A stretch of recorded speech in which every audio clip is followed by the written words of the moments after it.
Eu não gosto de homem muito bonito, porque homem muito bonito se acha bambambam. Bam, bam. Mas eu também não quero feio, não, porque o feio, depois que você fica com eles acham que eles é bonito e põe na sua cabeça que você que é feio, né? Eu não quero o homem vagabundo que não trabalha porque nunca tem dinheiro. Mas também não quero um que trabalha demais, porque depois não tem tempo pra gente, né?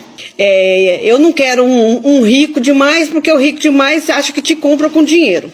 E o pobre demais também não serve não, porque não tem dinheiro para pagar nada para você. Eu não quero um que é marombado de academia, que é fanático por academia, porque eu não gosto de malhar, né? Mas também não quero um magrelo não, que o magrelo também não serve não, tem que ter um pouquinho de massa, né?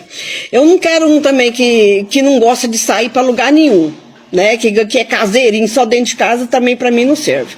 Mas se ficar me chamando pra sair toda hora também eu não quero não. Não, pra mim também não serve desse jeito não. Então fica meio difícil pra mim, né?